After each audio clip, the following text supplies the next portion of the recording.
Baik, pemirsa TVmu dimanapun Anda berada, kita kembali di Healthy Corner dan masih dengan dua narasumber kita membahas tentang menghindari penularan COVID pada petugas medis di rumah sakit dan di klinik.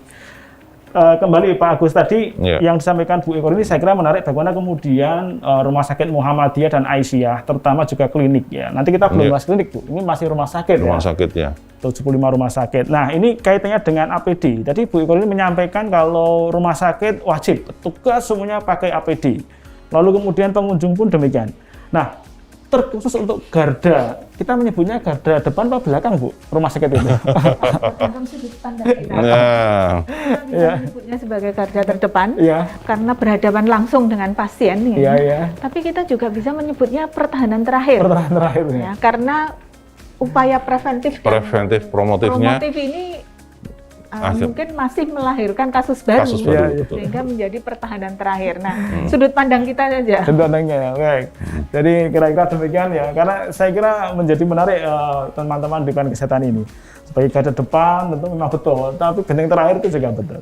Pak Agus, lalu kemudian standar APD yang harus dipakai, kalau kita berbicara mengenai APD ya. Petugas medis tentu juga ada levelnya mungkin. Nanti Pak Agus bisa bercerita kepada kita semua dan pemirsa TVmu. Juga terkait dengan kesulitan sekarang. Ini mungkin saya pikir ini bisa menjawab. Silakan Pak Agus. Ya, baik. Ya, seiring tadi dengan perkembangan bahwa infeksi ini ditengarai bisa dengan aerosol, artinya apapun kita juga harus menyiapkan APD yang sesuai. Kalau aerosol itu artinya resiko untuk penyebarannya jauh lebih kontagius ya, lebih mudah sekali untuk menyebar karena apa? Karena tadi lebih kecil partikelnya. Untuk itu teman-teman yang ada di garda depan memang harus dilengkapi dengan APD yang sesuai, yang langsung menangani pasien-pasien yang dicurigai COVID ataupun yang COVID positif. Itu harus APD yang bisa menahan aerosol, bisa menahan cairan. Nah, untuk itulah ini levelnya mesti level yang paling tinggi yang di situ, level 3. Itu harus dikenakan oleh para tenaga medis yang berhadapan langsung. Nah, nanti akan semakin berbeda kalau resiko untuk terpaparnya semakin menurun ya pasti akan berbeda levelnya.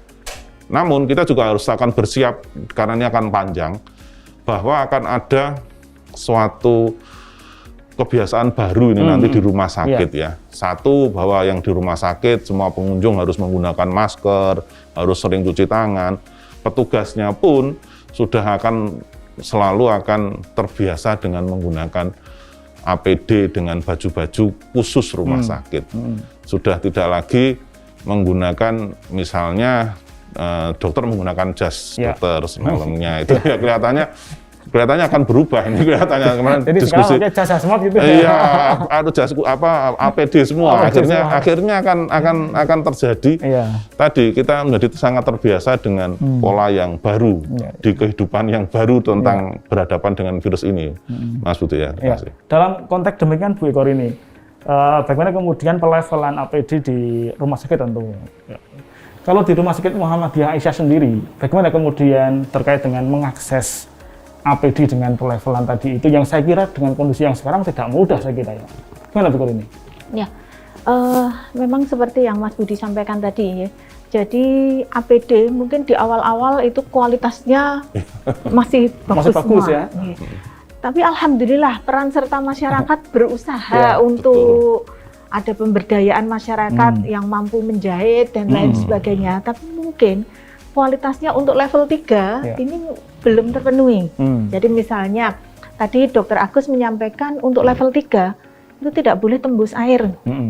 Tapi bahannya mungkin tidak tembus air, tapi jahitannya, bekas jahitannya itu kan lubang masuk jarum. Nah, bagaimana menutup itu dengan menjadi yang tidak tembus air? Nah, tadi bukan berarti apa yang sudah dilakukan masyarakat itu tidak berarti, tidak. Karena level 1 itu masih bisa dipakai, yang APD yang level 1, tapi yang level 3 harus betul-betul dipastikan bahwa APD ini sesuai dengan standar.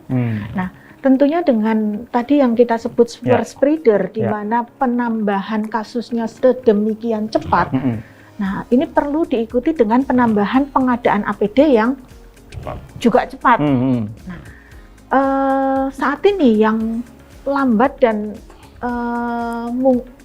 mungkin agak langka atau mungkin harganya yang mungkin relatif kurang terjangkau itu adalah masker N95. Masker bedah pun sudah mulai jarang. Dulu harganya hanya 16.000 per box, sekarang bisa 300.000, 350.000 kayak gitu. Nah, ini membuat pengadaannya menjadi sulit. Mungkin seperti itu. Dan di MCCC kita berupaya ada yang divisi khusus bertugas, gitu ya? Divisi khusus yang mengadakan itu. Ada yang divisi khusus untuk penggalangan dana, kemudian pengadaannya, sehingga ini meringankan beban rumah sakit. Karena didistribusikan ke rumah sakit, minimal rumah sakit Muhammadiyah ini pengadaannya terbantu dengan adanya MCCC ini dan sumbangan-sumbangan dari masyarakat tentunya yang langsung ke rumah sakit. Baik, Pak Agus kembali. Jadi kalau kemudian penempatan penggunaan APD untuk menghindari penularan COVID ini, kalau kemudian kita kaitkan dengan pelevelan tadi, jadi kalau pengunjung rumah sakit itu harus menggunakan standar minimal apa, lalu kemudian petugas rumah sakit di IGD, kemudian atau di pelayanan klinik, kemudian di isolasi, itu mesti seperti apa, Pak Agus? Seiring dengan perkembangan infeksi ini, memang tadi saya katakan harus ada suatu perubahan perilaku perubahan perilaku. Pengunjung rumah sakit pun sekarang harus betul-betul menggunakan masker, itu wajib. Tadi Dr. Eko ini juga mengatakan untuk keselamatan semuanya. Jadi siapapun yang harus ke rumah sakit gunakan masker, gunakan masker. Kemudian biasakan untuk cuci tangan. Jadi rumah sakit pasti akan menyediakan tempat-tempat untuk cuci tangan, baik dengan sabun ataupun dengan menggunakan alkohol base. Itu sangat penting bagi pasien ataupun pengunjung yang datang ke rumah sakit. Kalau petugasnya jelas tadi ber-APD APD paling tidak level 1 sudah harus disiapkan untuk yang paling sedikit terpapar, resiko terpaparnya. Dan itu harus terus dikomunikasikan ke masyarakat tentang bahwa ada pola hidup baru yang harus dijalani oleh mereka. Bahkan seharusnya tidak hanya di rumah sakit, saya kira bermasker, sering cuci tangan itu juga dilakukan dalam kehidupan sehari-hari. Kehidupan sehari-hari di pasar, dimanapun, dan physical distancing-nya juga harus tetap dijalankan. Itulah mengapa rumah sakit mungkin Dr. Eko ini mungkin di rumah sakit Muhammadiyah harus sudah mulai menyiapkan ruang tunggu pasien yang tidak crowded. Yang mereferensi pada physical distancing juga. Itu penting juga. Makanya kalau di manajemen itu sekarang sudah ada istilah kita nggak akan kembali normal. Tapi new normal. New normal. Kehidupan yang baru berbeda dengan normal yang sebelum pandemi. Nah, ini yang kita harus bersiap juga. Betul. Ini akan ada kehidupan baru. Mungkin nanti kursi tunggu itu sudah dibuat khusus sudah ada jarak-jaraknya satu-satu gitu Sudah kan sekarang kan masih jejer-jejer gitu Mungkin besok yang tengah itu dilepas-lepas. Ada tadi tinggal sudah secara ini naturnya akan memang seperti itu, kursi tunggu di rumah sakit akan berjarak gitu. Dan itu menarik karena memang saya kira rumah sakit Muhammadiyah IC-nya dibangun tidak kemudian seperti Gamen yang langsung besar gitu betul. Tapi kan berkembang Jadi kerutan ini saya kira menjadi menarik ketika kemudian harus menjadi new tadi makanya secara manajemen mungkin nanti ada antrian yang diatur, mereka baru akan datang jam berapa biar tidak menumpuk. Itu akan sangat terjadi di kemudian hari itu. Baik, kita kembali ke mengenai APD. Kalau begitu kira-kira Pak Agus, apakah memang penggunaan APD pelevelan itu mengikuti juga perkembangan virus?